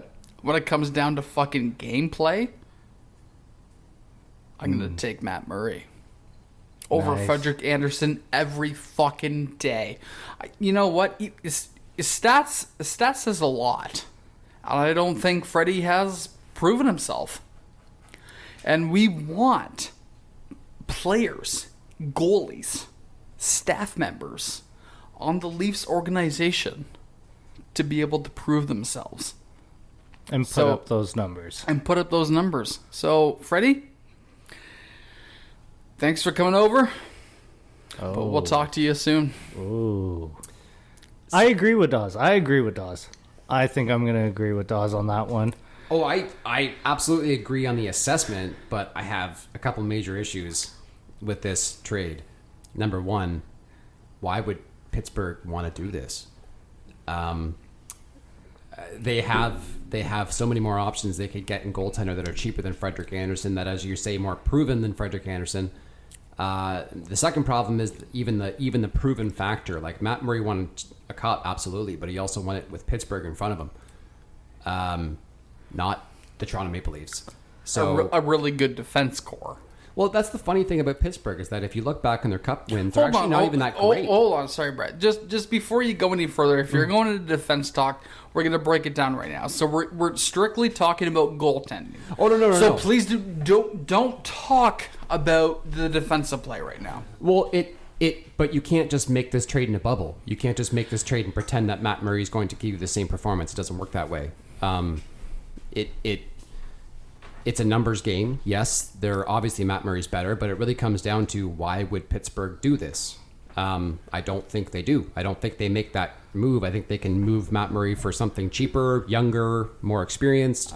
I think the Leafs aren't dealing from a position of strength at all, so they have to sit here and just basically take offers as they come. So the only benefit is with that is we know Pittsburgh already has a starter. So Anderson goes in at a 1 or 2 year deal for a little less money, 3 or 4 million, and sits as a backup role model as somebody who's been in the league, older guy, been around, played in the West, played in the East. Now he's there as a backup to mentor, because it's hard to mentor. Yes, Murray right now has won the cups and played, but he won a cup in his rookie season. So you have two relatively young goalies. The biggest thing right now, like look at New York. The biggest thing for New York right now is they have Lundqvist, who's mentoring the two younger goalies. So you bring somebody in and Lundqvist has never won. You could say he's proven, but never won in the caliber that you would want, like somebody like we're saying Matt Murray. Yep. But still, Anderson is that. So you could sign Anderson at $3 million in Pittsburgh for 1 year or 2 years, play that mentorship role, still have that goalie as their starting goalie. Toronto gets the starting goalie for that money, and we see what happens in a year or two. Oh yeah, like all that is correct, but the only issue is Anderson has 1 year left at $5 million. So Pittsburgh has to pay him next year $5 million, and it doesn't solve the Leafs cap problems because Matt Murray is close to 5, isn't he? I think he's just under, but no, maybe not, because he's still in that. He might even be just out of his entry, right? Because he only won he got re-signed as like a 2 year. I thought he got like a 2 year 5 bridge deal or something. Matt Murray? Yeah, I feel like he's making close to 5, but so it doesn't solve the Leafs cap problems. It solves it might solve their goaltending problems. But Anderson gave you $936 in the playoffs. Like, how much better do you want? So like, Okay. So like that's what I said. Anderson's 10% of the problem. I was gonna say, like, he's too fired up. Like I know. So Yeah. like, he's not even a Leafs fan. I know, but he's fired So up. that's my Can you official take him response. aside to talk to him? That's my official response. Is I think if you could If you make can that get a word happen, in? if you could make it happen, sure, but it won't happen because Pittsburgh would never do it. So that's goaltending. Yeah. Fuck that. I know this is more of a Dawsey's lead here. Defensemen's. Dawsey, your thoughts on defensemen's? Okay, so like, here's my thing. Okay, Freddie Anderson's side, Because this is going to back up the goalie. if Toronto is thinking about getting rid of Freddie, I'm all for it. Like, Okay. like whatever. That's just whatever the case may be. I really don't give a shit if they get rid of this guy. I really don't. What it comes down to for me, and we'll move on. Like you said, Steve, like goaltender, defense, forward. Right now, it's the defense. Yes. You think it's the defense overall? And man, like, Because I'm going to say here, game 1, CC took some bad penalties. yeah, we gotta turn this over to Brett right now. CC, okay. like CC lover, Ottawa, okay. like we CC, I told you. and you know what? He's saying haha because I was a huge fan of this trade. For the I record, remember walking over to him at work and saying, "Hey, I think we won this. I'm a huge fan of CC." Yeah, and I knew immediately. And it's funny because even Zaitsev, like I know Zaitsev. And I'm not wrong a lot. Come hockey. I'm not wrong. But the thing is, the Leafs have expectations to win. Ottawa didn't. That's the difference. You want to talk right? about Leafs Zaitsev, expectations? Tank Commander Zaitsev. I myself have Yeah. expectations. Yeah, well, Tank Commander Zaitsev did his job. He helped us. We didn't have any expectations. We were going to bottom out regardless. CC on your top pairing? Are you fucking psychotic? Like, sorry, Kyle Dubas, not you. I mean, like, Kyle, but I still take I am it a as huge Kyle offense. Dubas supporter. Absolutely, I love Kyle him, but, like, Dawes. We might as well call him that. basically. But like, you swung a big swing and a miss No, on the Cody CC resurrection project. Do you can you do the trade like in the top of your head, like what it was? What it was? Yeah. It was Zaitsev, Connor Brown, and some other minor leaguer for CC, Aaron Luchuk. I can't remember who else. No, that's fine. Like Yeah. that's as far as I would have gotten, to be honest. Yeah. So CC for like Ottawa. It was basically Brown Zaitsev for CC. That's essentially what it was. Right, yeah. So, like, even, like, CC in the trade for Zaitsev, at that moment, you're thinking, Toronto won the deal? Oh God, no. No. Like not even close. So you're like Ottawa won this deal. Well, no, that's the thing. Like Ottawa won it because they got Connor Brown. Ottawa won it because, and I use this term very loosely, Ottawa won it because they had no reason to win hockey games. So who cares if Zaitsev's on your pairing? Who cares if they have to pay Zaitsev 3 more years? They're barely going to be just like getting out of the rebuild by then. So, I'd argue you won it also because you guys just hired DJ Smith and all these and Leaf that's the players. thing, like came right Zaitsev in. wasn't even that bad. Like, was he great? No. Neither would Cece have been. Like, who cares? Don't sidestep his question, Brad. Well, and DJ, yeah, like Please, yes. and DJ, yeah. DJ, yeah, he was great. Yeah. He was great. He was great. I have no problem with him. Like, Go on. Oh man. Come on. Well, like Ottawa head coaches to me, they come and go. So do CEOs. So like, I like DJ. I'm just not getting too attached to him because Why? do you know how many coaches they've had over the last decade? No. I mean, yeah, like I don't know, but like DJ Smith, like we're talking like championship winner here. Like this guy knows what he's talking about. Yeah, so Led the did Gems to the Guy Men's Boucher, Cup. and so did John Paddock, and so did fucking Corey Clouston. Just and for the so did- record, just to throw in a little tip. Yeah, Just so you guys might not know, Peterborough minor hockey prospect he Cody Cece. did play in Peterborough. I for a year, know, yeah. I know all about this. I know. Say his stats out loud. Say his stats. Just fucking big thing do was it, is man. so Just he- fucking do it. He was Like, great in just- junior. Just nail me went in to the the ass. He was a Just nail me in He the was a ass. 67. Yeah, he was a local Ottawa boy. He was a 67 boy, so Ottawa watched him play there a lot, and then Ottawa took him. Yeah, at 15th overall. 15th? I think it was 15th overall. I think that's what it was, yep. I'll just make sure, but I'm pretty sure that's what it was. 15. Dawsie's loving it right now. Fucking guy. So, yeah, that one was a major boo-boo on the Leafs' part, but they needed to get rid of Zaitsev Steele, and obviously they found no better takers. I just never thought they'd actually keep Cece. I thought they were going to flip him. Okay. sure. Okay, so right now, what do you think is going to happen? CC gone? Oh, yeah. CC stay. Anybody not named Riley or CC gone? CC CC stay. gone. CC gone. Hole gone. I was gonna Laurentian say gone. Hole. Anyone not named Whoa, Riley or whoa, Muzzin whoa, gone. whoa. Start again. Okay, they're keeping Riley and Muzzin. That's it. Riley Muzzin. Matthews. Well, I mean, sorry, for the Defense core, defense and core, then they're defense ELC core. players. So Dermot, Man, Sandin. Falling are- apart, boys. You know what? He always gets ahead of us. So you have I have to tell him about this every you have time two before members the of a cast. top 4 in Riley and Muzzin, Yep. and then you have 2 potential 5-6 in Dermot and Sandin. You have nothing in between. Okay. So So there's no hope of keeping Barry either? Yeah, yeah. Barry's whiff. gone. You know, and honestly, guy's when that trade gone. happened, I thought that was great for the Leafs. I was like, this is exactly what they need. nope. A puck-moving defenseman that can Nope. actually capably play and move the puck up to the Nope. $11 million forwards. Nope. Apparently not. Nope. You know what? Although, I will give him credit. I don't hope he didn't take any shit for that fucking Dubois goal, the 4th one, because that really wasn't his fault. Oh my god. This guy's talking about the fucking Dubois goal. I'm talking about all fucking season long. When we fucking traded for Tyson Barrie, I was, you know what? That day, I can actually remember, man. I just got in from stand-up paddleboarding all day, and then I get a notification on my phone. Hey, here's the Kadri trade, Tyson Barrie, Kerfoot. You know what? I was fucking pumped. Yeah. But then it started sinking in. And, you know, watching a little, you know, gameplay here and there from Kerfoot and Barry, and I was like, I'm not that impressed.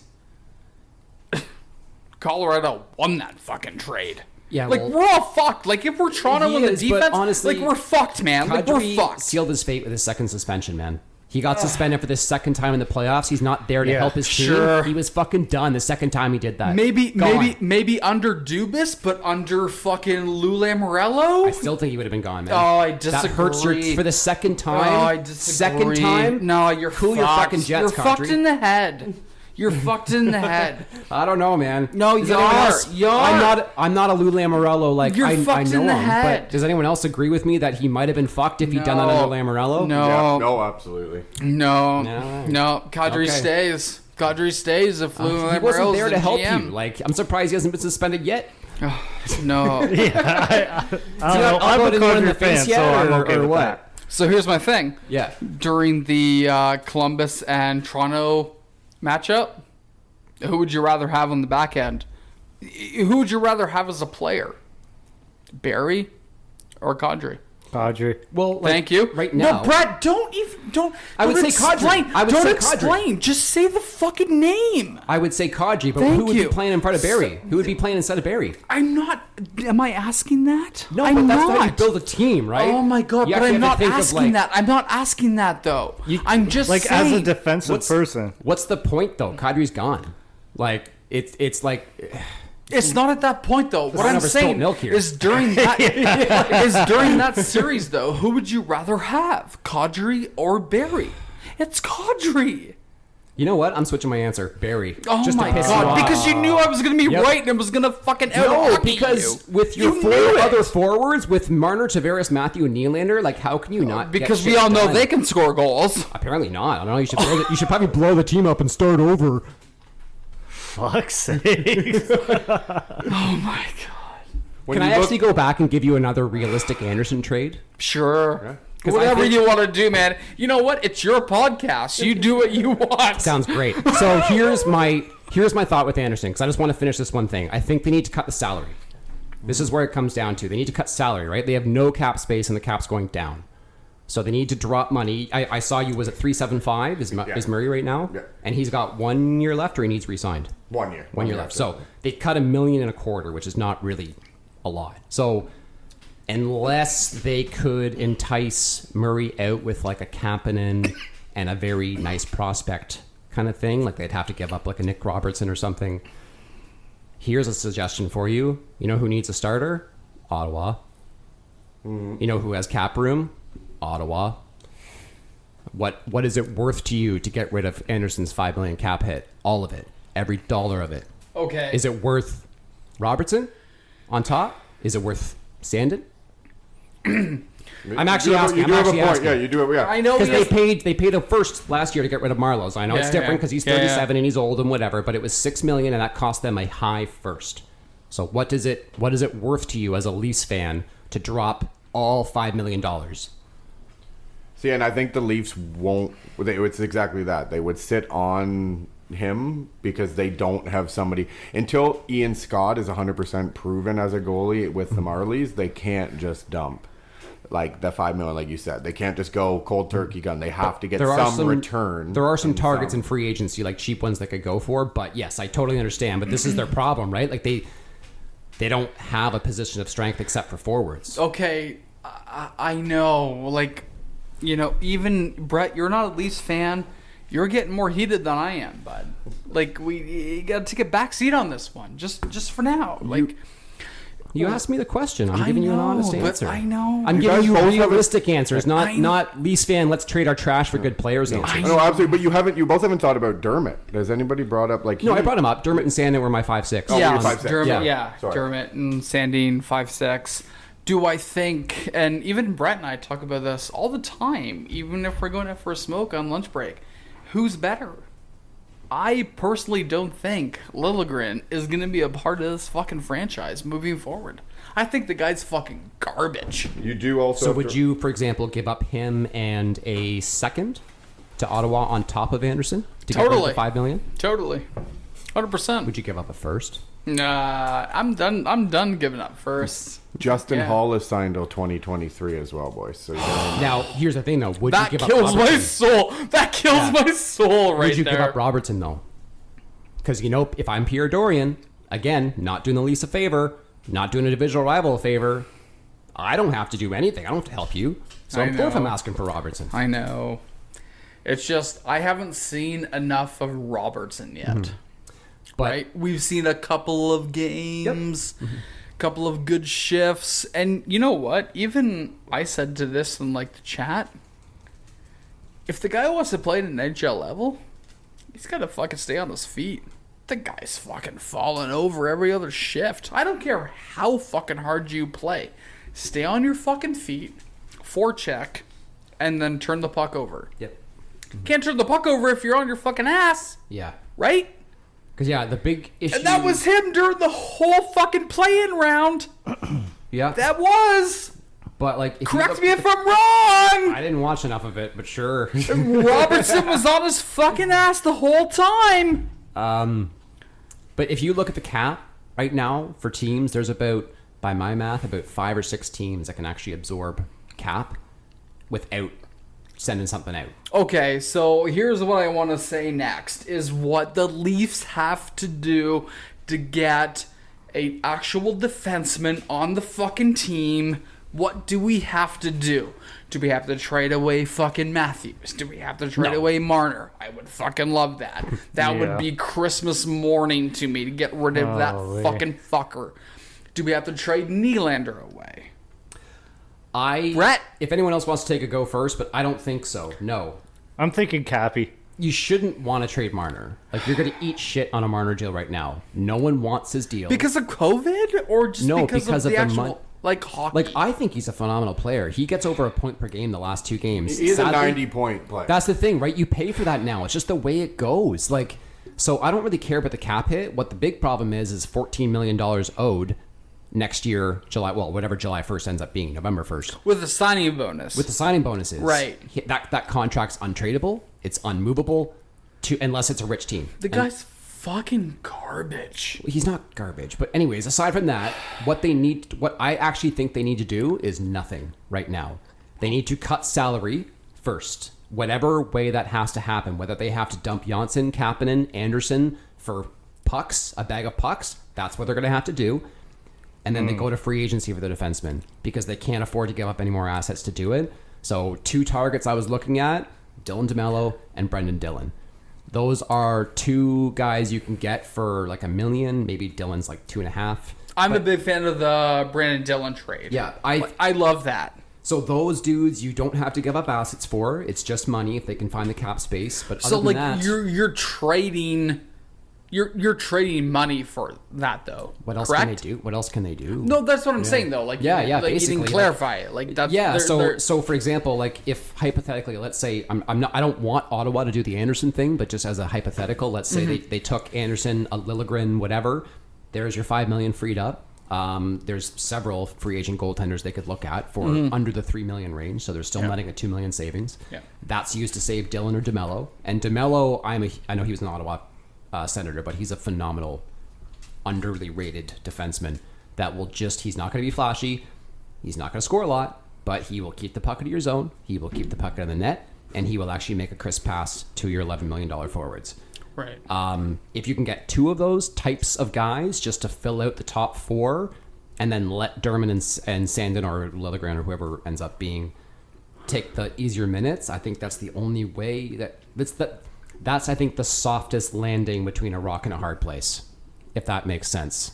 Because anything else, you're going to eat shit on a Nylander deal, you're going to eat shit in a Marner deal, because they don't have the strength. So any team's just going to offer absolute garbage to the Leafs right now. So they are fucked for the trade route to me until next year, when they have a clearer idea of what's going on. So another specific target, Jake Bean or someone off Carolina. So next year, if Jake Bean's great, maybe they could pry away Slavin.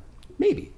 So your approach to this, by the sounds of it, is dumping money they to have get to that. first. They have no room to do it. So they have to. They have to. So I went the other route. Yeah. And I went, what can we do to stay exactly where we are pretty well without Cap's going dumping down money? though. Remember, $2.5 million. It's going to go down a bit. Yeah, absolutely. So this is just one. Is Minnesota's shopping Dumba. You get rid of either Kerfoot, Johnson, or Kapanen in a straight up deal, or some picks for Dumba just for a year or 2.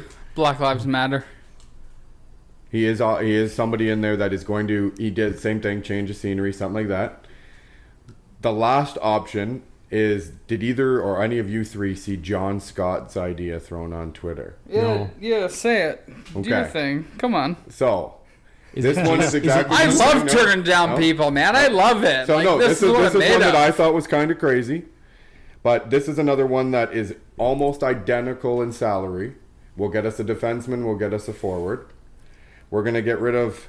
Okay, before I'll preface this, whose team is the Toronto Maple Leafs in the long haul? Overall, who did we think was going to be captain before Arizona? But who owns the team in the long run?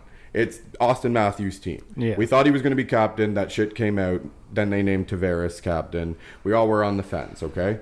So this is it. John Scott's idea, and I read it and went, I don't know what I think, but I'm going to throw it in there. So it's not one I necessarily agree with, but he's going to be captain one day. So we're going to get rid of our captain, and we're going to dump John Tavares. He has an $11 million cap hit. We send him to the Montreal Canadiens for Brendan Gallagher's $3.75 million, and the guy who's looking like the best defenseman in the NHL right now, Shea Weber, for $7.8 million. That's You were sitting. Listen. I know. I read. You gotta let me finish the idea. Are you fucked in that? It's $11 million between the two players. It's $11 million for Tavares. The only real issue with this is Weber's age, and Weber signed for 6 more years at only 7.8. Oh my God! I'd rather fuck Steven the asshole than do all this. You could gain. Oh my God! Did you hear that, Steve? So, John Scott has thrown this out. Pathetic.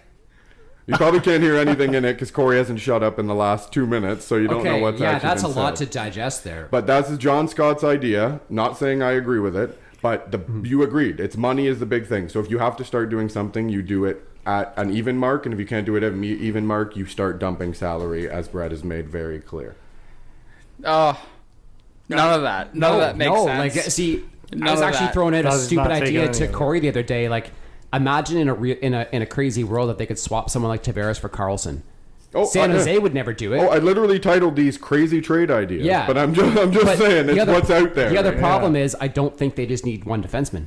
They need 2, or maybe, quite frankly, they need 2 and then some, and then a goalie. So it's not like if they made a move like that. See, I don't think you make it. If you have somebody like a Shea Weber, Morgan Riley, Dermott, Sandin, you got to picture. You're not running your third line defenseman as much as you guys are saying in the playoffs. Like, yes, you are, but you aren't. So as long as you've got that core 4, you've got Weber and Riley, you could throw one on each line. Not saying that I'm not arguing that there's no way Tavares is getting traded for this. Montreal, as you've brought up very clearly, there's no way Montreal is helping Toronto in this situation. But to get rid of Weber's deal, I think they jump at that. Exactly, absolutely. Yeah. But if you see how Weber's playing right now, Weber right now is one of the top defensemen in the playoffs. If you actually watch the Montreal games, he's unbelievable. I'm sure he is, but he's also like 36. Oh my God! And that recapture, that's just like that's a big yikes. You guys talking about hockey, honestly, it literally makes me sick.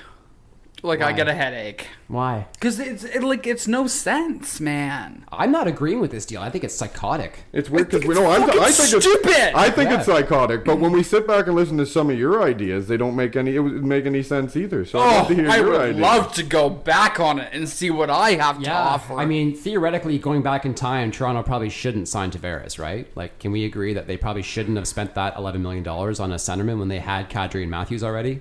Yeah, I could agree that. 50-50? What? And your reasoning? Because it really it goes down on Kadri, really. If he didn't get tossed out of the playoffs, if he got tossed out, then yeah. Yeah, but you're buying into that player. Tavares was already there when he got tossed out. Are you talking in the second toss out or the first toss out? The first toss out. Yeah. Right? The Boston toss out? Yes. Yeah. Tavares wasn't there. No, he wasn't there. No. Exactly. Mm-hmm. So if he didn't get tossed out, does Tavares sign in Toronto? Wasn't that years before, though? Because the first toss out wouldn't have been 2013, right? Because the Leafs didn't make the playoffs again for several years. And but even still, does Tavares sign with Toronto at that point? Does he go somewhere else? Does he stay with the Islanders? Look at the Islanders now without Tavares. Yeah. How are we not saying that it's a Tavares issue? I think Tavares signing with Toronto was a foregone conclusion, wasn't it? Like they posted the picture of him sleeping in Toronto PJs for a reason. I don't give a fuck what he was sleeping in. No, but I think like that was his plan from like literally the day he was drafted. Okay, cool. So in the next couple of years, Connor McDavid's gonna fucking sign with Toronto because that's his fucking childhood team. But he's got an 8-year deal though. Yeah, so yeah.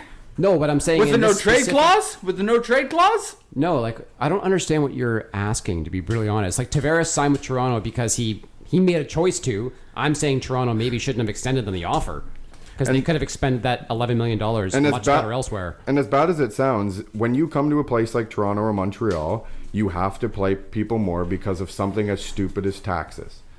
John Tavares could have went to Arizona and got signed for $6 million and would be bringing home the same amount of money in his pocket as he is on an $11 San million Jose offered him contract in 13. Toronto. It comes down to the mighty dollar, and to be 100%, if you're playing 15 years in the league, Does it come down to the mighty dollar with Tavares though? No, I think he wanted to play in Toronto. I think he was. I think he wanted I think to play he in made that Toronto. decision years before he left Yes. New York. Yes. He knew he was coming home. I just think Toronto didn't have to sign him, or they like that's it. They didn't have to sign him. They could have said thank you for your interest, but we have 2 excellent centermen already, and we're going to spend the $11 million on the defenseman that we need. well, we have 3, remember? Nylander played center. Yeah, of course, right. God. Yes, I forgot. Nylander's no, I elite like. centerman now. I actually like that. I had no problem with him as a centerman. It was just a weird decision in an elimination game. Like he was a centerman in Sweden. When he was 17. Yeah, well, I mean, if you grew up playing the game, though, it's not like he was a noob to center. But it's just I thought it was maybe a bad time to put him there in Game 5. Right. You know? Okay. Yes. So, okay. So with the actual Toronto and Columbus series, and we, like I said, besides me, because I knew Columbus was gonna win in 5 games. Toronto went wrong. Where? Coaching, forward, scoring, whole bunch of stuff. defensemen. I'm going coaching. Like honestly, like what was it? There were so many things because You know what? Here's the thing. I don't want to come out as a, we're like mainstream. We listen to like the Toronto media and like what went wrong. Like I actually want to know like what went wrong. Because we all know if we listen to like 31 Thoughts, anything on Sportsnet, anything to do with the Toronto media, they're going to think something differently than us. And like, I want to go super in depth with this. So like, was it like Torts out coached Keith? No, I don't think so. I really don't think so. Like I think this was a combination of a lot of things. And you're not going to like this word, but some of it was shit luck. Some of it was just shit luck. Yeah. Like Korpisalo. Unreal. Oh my goodness, was he We ever actually unreal. didn't think about that. But like, it's not like, if Korpisalo was that good, he'd choose to be that good all the time, right? Like in the regular season too. So I don't think players, sometimes shit just goes right. And I don't think players, they always want to be good. I think every player goes out and wants to win every game. But the Leafs, they outshot Columbus for major stretches. They outplayed them. There were frankly times they were skating circles around them, hitting posts, getting 98% of their fucking shots blocked. Staved or blocked. Shooting 2% on their shots. Like, that's disgusting. A fucking Pee-wee team should be able to do better. And I don't even know if that's a Leafs problem. Is that like, did Matthews mean to hit the post? Of course not. Did Tavares mean to hit the post in the last game? Of course not. He had an open net. Like, Did Marner mean to dump it in the corner so No. consistently? that's the thing. Did CC mean to shoot at his own net? Probably, because he's fucking Cody CC. They got hemmed in their own zone for long periods. They couldn't get the puck up to their forwards. Yeah, but that's the defense, man. But the forwards couldn't even, like, the forwards were snake bitten. And like everything that game 4 when they made it was game 4, right? Comeback? Yeah, game 4 comeback. Yeah. It was like everything that was going wrong went right for 4 minutes. Every shot went in. Every shot that I would have assumed that had gone in before went in.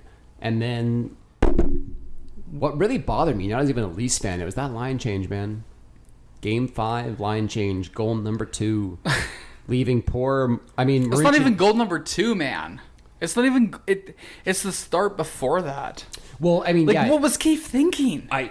With the top line and then Willie playing second. But they won game Like 4. second. No, Oh, sorry, you're talking about. game 5. Yeah. Like the most important game of Yeah. the whole fucking year. Yeah. Like you stack your first line. Yeah, I can kind of get that. I can get behind you. But then when you have your second line centerman as Nylander, hasn't done it all fucking season. Yeah. What do you think you can get it now with the Weird. last game on the line? Isn't that a little strange? It's very strange. That's And Torts. That's Torts knowing what Keefe is gonna do. Now, out of curiosity, as Leafs fans, like when I was watching that game, there were several players that were noticeable, and others, if you told me they were dressed, I'd be surprised. So Noticeable. Go ahead. the ones Do who were tell. most noticeable to me, Tavares, Matthews, Marner. Oh, fucking. Nylander was meh. Alex Kerfoot was skating his ass off. Every single fucking shift, every single And fucking the game. fourth line in general, the Spezza, Engvall, and who is the other dude? Clifford. They were skating their ass. They were working at least. Their effort was there, and it was at least placed in the right spot. But everyone else, it feels like they're working their ass off, but it's always misdirected. Like They're they a- just don't. They're not accomplishing anything. No, but it looked like they were working hard for a lot. Like even again, Marner, like he made some phenomenal blocks. You know what? He Unless sacrificed you're his pinned body, in like- into the offensive end for a while, you aren't doing shit. Get Yeah. the fucking puck out of our end, make a fucking good first pass, Yep. and get it going into into Columbus's end. Set up play and get a couple of shots. If you are not doing that, get the fuck off the ice until somebody can come on the ice and do that. See, and that's the thing though. Would you not think that they? Do you not think that they were doing that for most of that series? They just couldn't get it past Korpisalo. 100% not. No. Nope. Other than the one game that Freddie got the shutout, we did not play fucking hockey. Oh, so that's like as You know a that non- game? You know that game where people have the sticks and they're shooting the fucking black object around the ice and they're trying to score into the net? We did not do that at all during that series. That's Not even that's so fucking weird. close. 'Cause I thought I honestly thought they played amazing for like stretches of that series. Like literally, the walk in, like they were walking into Columbus's zone on pretty much like at will at times, throwing it back to the back point. They were setting up. They were launching. Like they were like they outshot them probably like more than 30% over the series. I don't even know, but I'm guessing. I'm guessing. You know what? Good for you. If there was a stat there that you outplayed, Yeah, Then it's you know possession. what? It's possession. It's- possession game. Yeah. Toronto's up top. Yeah. Until you fucking score, I don't give a fuck what you did. But, like- fucking score, prove yourself. But do you not think they were intending to score? Nah, I don't give a fuck. But don't it's give still a the fuck. effort. I agree Don't with you. give a Yeah. fuck. Yeah, I agree with Like- you, but the effort was there. The Don't give result a didn't fuck happen. about So the that's- effort. that's There was why no I'm- fucking effort That's there. why I'm so confused in the Leafs. It's like, how do you actually discern No. who was trying, No. who is good, who is bad, and who to keep going forward? Like, do we now trade Matthews because he didn't score in the last game? No, because okay. You know how Leafs fan or Leafs are saying the Leafs, they have no heart. They have no drive to win a hockey game, Yes. right? We saw different in the game where they came back and then scored in overtime. Yes. Right? So you can't really say that, there's no heart, there's no drive. We yeah. fucking did it. But guess what? That's that's one game. Well- Congratulations! You fucking proved yourself for one game. Let's prove ourselves for more. That's See- why I don't buy it, and that's what I said at the beginning of this, is that I knew Columbus was gonna beat the fucking piss out of them because they have no fucking drive. They showed it for one game out of the whole fucking series. See, to me, they played pretty much the same. Just Merzlikins didn't stop the puck for 4 minutes. No, that's they- literally the no, only difference. Like that no, was literally it. Like no, you can't launch no, 45 shots in a game. No. Like, man, there was I can't remember game 2 or 3. Like when I flipped on when I got back from work, they were up. I think I texted you about it. They were up like, they were like doubling them in shots, and I was like, how the fuck? Yeah, Are it they was like not winning? 24. Yeah, Yeah, like how the fuck are they not winning this game Right, already? Like I'm right, seeing them. I'm right. seeing them wind up one-timers, miss them, crank them off the post. Fucking Marner setting up Matthews. Yeah. Again, getting blocked or missing or whatever. And it's like, this looks like a shooting gallery, but nothing's happening. Sure. But then for 4 minutes, stuff happened. But I don't think their effort was any different for that 4 minutes. Oh, I completely disagree. Like, they were happy. Like, they had energy. Oh, but cool. I got a smile on my face. I'm playing fucking hockey. I Good for 100% me. agree with you, Brett. Corey, in your side, God. I don't get, like, in that whole instance, like, their efforts there, the goalie got in his head, they scored a few quick ones, and then it happened. Has The effort nothing was to there. do with the goalie. When you play a game of NHL with Fucking Brett, nothing to do with the goalie. But do you So not- why do you would not you talk believe about that- getting rid of Anderson then? Fucking nothing. No, I'm talking about like But Korpisalo and all that. But you're saying it has nothing to do with the goalie, except he stopped 98% of the fucking shots he's faced. Like that's a difference, man. 5% guess, less is but 5 goals per every 100 shots. When you have 40+ million skated on the ice and all the offensive power that the Maple Leafs have, you can come up with 1, 2, 3 different ways on how to do your power play. B, you can try to structure yourself with the 1-2 punch and try to score goals. So when you say power play, you're mad at the coaches then, right? Because the players don't have any say. They can't just say, hey, I don't like our power play, we're doing this. The coach go, no, I designed the power play, that's why I'm making my $3 million. Right. You're doing what I tell you to do. And they go, it's not working. And he goes, too bad, go back out and do it again. do it or sit on the Right. fucking bench. Right. Yeah. So you're not mad at the players, you're mad at the system and the coaches. Right. And luckily that we know a couple of days ago, or even today when we record this, that guy is fucking bye-bye, gone. Who? Good luck coaching. Paul McFarland, Paul the coach of the McFarland, Kingston going to Frontenacs. Kingston Frontenacs. Oh, okay, gotcha. And guess who we want now behind the bench? We want Bruce Boudreau, bud. Let's fucking get that. Great offensive mind, can Get carry Gabby? our power play. Let's fucking go, man. Yeah? Let's fucking get this. So- honestly, though, here's the thing. When we all talk about the Leafs' offensive power, the bad fucking power play, the fucking bad, defensive play that we have, for me, going into a series, playing against someone like Columbus that did not have a great power play percentage goal overall to score on them, that should have been a cakewalk. And Brett, you can even agree with me that it should have been a fucking quick and easy series for the Leafs. Yeah, Korpisalo. But it wasn't. Korpisalo ruined your plans, basically. Korpisalo fucked you good. Right.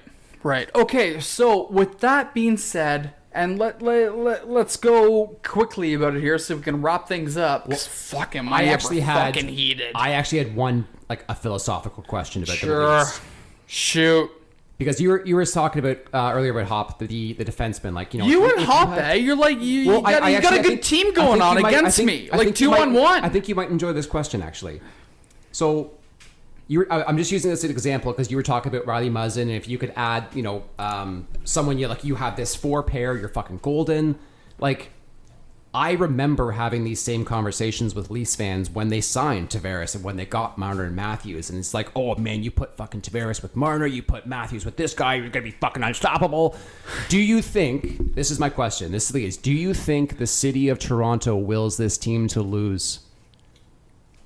Do you think that the Toronto media, the Toronto fan pressure, the fishbowl, not allowing players to get their damn groceries without interrupting them or telling them they suck, do you think this city is partly responsible for making this team collapse? Oh my god. Sorry, I'll PS you first. I'm literally asking because I'm not a Toronto fan. I'll be an asshole after. Don't worry. I don't live in Toronto. I'm a fan of a small market team who does not get paid attention to. But I know as an NHL player, it would be pretty crazy living in Toronto compared to literally Montreal, Toronto, and then it goes a hair's drop off after that. And then like Boston, stuff like that. But I believe it comes down to the players, and like you said, but I believe there is the amounts pressure that is put on them from the city is unlike no other in the NHL. It could be compared to like the Yankees of the baseball world. Mm-hmm. And all 100% agree. There is that type of pressure. I can't say it's the only thing. Yeah, I'm being it is, very facetious when I say will them to lose. You made me 100 when you said that. You made me think of the story. I can't remember what player it was, but somebody out of the Edmonton Oilers when they were in their early 2000 heyday it was like they would drive into a Tim Hortons and the girl at Tim Hortons would hand out their coffee window and go, "Hey, Mr. Whoever, hope you enjoyed your day. By the way, you were 0 for 6 on the power play last night." Yeah. And it's the girl at Tim Hortons at the drive-thru. So you know what I mean? Like there is literally nowhere to go. Fucking You can't escape stupidest it, man. thing. You This can't is the escape most it. fucking stupidest thing I've ever heard Hit of me in up with your hockey. response. I'm curious. Oh my god, like everyone, like literally, like it comes down to the signings with, you know, I'm gonna minus Matthews out of this, and I'll tell you after. So Willie and Marner, you have fucking proven nothing. You were literally. You haven't proven anything. You have not made it past the first round. Mm-hmm. Matthews, yeah, you know what? You're a draft pick. You're an elite fucking centerman. Just like Jack Eichel, I'm going to sign you long term. Whatever. Right? Let me ask you, both of you, right now, just quickly, just one word answers. Don't explain it. How much is Marner worth to you right now? Brett, go. Just say a fucking number. 10-5. Josh? At least 10, because you get paid for the regular season. You don't make a single penny in the playoffs. And Honestly. he has 291 points in 3 seasons. You guys are He's both right. fucked. It's the way the business You were works now, both man. fucked it's the way in the the business head. works. You've never been... You haven't done anything. Corey, doesn't have matter. you talked to anybody in the business of You hockey pay for before? production in hockey. Oh my god. Marner is are- like 1.2 points per game. You Brett, pay for that production. Brett, the biggest thing is Sure. me and you are looking at this from a business sports perspective. You And need- Corey is you looking need to from a remove the fan's emotions, man. You need to perspective. remove the emotions. I'm not looking at it from a fans. Yeah. That is the biggest insult anyone has ever fucking said No, to no, no. me. I think you are sometimes guilty. You would be guilty of making emotional decisions as a GM. No. Man, I think No. if you could have traded Marner after that game, you would have done it in 5 minutes, and you take a shit deal to do it. So don't sit there and tell me that you wouldn't do that. As much would as hurt you your argue- franchise to let go of Marner. You know what? I like what Brett said right But you're there. a firm. You got to argue, and you can't. There is how you played hockey. There is how many kids that play hockey? There's 700 possible positions in the NHL. You don't get there without A having player some like type of Marner, talent. though, a player like Marner, Yeah. a dime a fucking dozen. What? A Memorial dime Cup plus a MVP. dime a Point per dozen. game players are a dime a dozen? Yep, for sure. Holy shit, this is news to me, man. Yep. I didn't know this. Fuck him. Holy Fuck him. shit, dime a dozen. I didn't know. Who gives a shit about this fucking guy? Oh, you know what? You don't know think- who he's becoming? You don't Phil think- Kessel 2.0. He's going to lead the Leafs one day and win a cup somewhere else. You don't think Robertson can be what Marner is?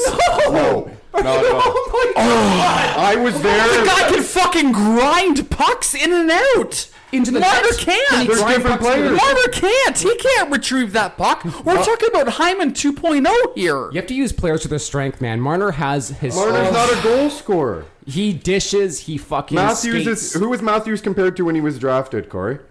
Who was Matthews compared to? Tell me the biggest comparison. The day he was drafted, who was he compared to in the NHL? That's the biggest number one comparison. Anze Kopitar? Exactly. I didn't actually know that. Anze Kopitar. Come on, and you don't think I fucking know hockey? why what was I'm he talking compared- about I right don't know. now? Comparison. I've never heard that comparison. Why was he compared to Anze Kopitar? Yeah, Because big he's not a strength. 130 point or 120 point Ovechkin. He's an 85 point, 40 goal a season guy. Oh, maybe 50 the odd time. That's Matthews. Marner is a 75 assist player with maybe 20 goals a season. Nick Robertson is a 40 goal scorer with a 20 assist season. They're two totally different I don't players. even know if Robertson gets there, to be really But honest. exactly, Yeah. but you Like- can't. It's like comparing apples to oranges. Yeah. You're comparing CC to Morgan Riley. Oh, well, fuck. You know what? We're on a different conversation. Just keep it to the forward base. That's a different... Man, you just fucking gotta stupid. put more respect on Marner's name, man. You really do. You don't score that many. You Just don't look score- at Never the points, will. though. Never will. If he gets 1,000 Never points will. in his career, how many people in their career get 1,000 points? He's played Yeah. 4 seasons. He's almost at 300 He's got points. he's got 291 in like 302 games. Yeah. It's Exactly. phenomenal, man. He's Yeah. phenomenal. Good So for you're going to him. say there's a guy who gets 1,000 points or cricket and they're not good? Good for him. Good for him. You hate Marner so much. I just Good love for it. him. I love it. Good Because for I him. have had those hate for players. Like you mentioned Matt Cook, for instance. Oh, like yeah, I hate Matt Cook was good at certain things in hockey, or he wouldn't have made it to the NHL. Yeah. You can accept that. You still hate him. I still hate the fucking guy. Absolutely. Absolutely. I'm actually trying to get better at that and trying to stop saying that players like outright suck. Because like I know Cody Cece's better than me at hockey. Like he's I don't know. relative to his peers, he's not very good, but he could still kick my ass on the ice, I'm sure. But yeah, man, we can get off the Marner shit, but he deserves better. He deserves better. 90 points is hard to come by in a league where 3 years ago the leader point didn't even reach the 100-point mark. Yeah. I'm gonna say 2 trades right now. All I want to know from you, producer Hop, and then Brett is either yes or no. Okay. And the one of them is Brett from our buddy Matt. And you know what he said? Like, Matt, like, I'm kind of a fan of this, but I don't really know. Is Nylander for PK Subban. You had a shit year in New Jersey. Yep. You don't really know what you're made of. You come to Toronto, you might be able to do something big here. Just a quick thought, Brett. No. No. Producer Hop? I'm going to go with yeah. Wow. I had to think for a second because I was intrigued. Right. But Subban's too old. It's too much of a jump. Right. It's just because Tavares and him grew up together since then their parents are best friends. So I was like, Yeah. put that together. Yeah. Like it was one of those situations. I'm going to for me. make one more trade proposal here, and I think it actually is, it's from another buddy of mine, but it is actually Nylander for Brett Pesce. Yes or no? Brett, yes or no? No. Yeah, Producer Hop? No, not on that Yeah. one. Yeah, I'm going to no. I'm going to go no. There's just too much to gamble. One of my buddies suggested Damon Severson from New Jersey, which is actually a realistic target. I don't know what it would take. It might take Johnson or Kapanen plus something. Yep. But Damon Severson, 26 years old. Yeah, it looks good, Maybe. right? It looks good on And paper. he's in that 4-5 million range. It's not going to break the bank. Right. It's tough, man. And we're gonna leave this off on my thoughts, producer Hop, and we might carry it into the next couple of episodes, anyways. Is that for me right now, I don't think the Leafs need to touch anything on the forward sides. Maybe one person, and that's either going to be Kapanen or Janssen. Other than that, I think we keep everything the same. We trade Kapanen or Janssen for a defenseman that can fit in to play with Morgan Rielly, Jake Muzzin. We bring up Rasmus Sandin. We give Liljegren a try. There's lots of possibilities. But for me right now, we're not trading any of the big top four. As much as I love to see Marner leave, he's not going to leave, right? Nylander, that's up in the air. But for Janssen and Kapanen to bring in a first, second kind of defenseman, maybe rookie, it is actually quite possible that could happen. So, we're gonna watch the Stanley Cup Finals. We're gonna keep cheering on for my boy Ian here to win me $100. And Brett, you agree with me? Oh yeah, absolutely. Yeah. $100 coming my way. Go team Ian. Go team $100. And until next time, I want to say everyone stay safe and go team Ian.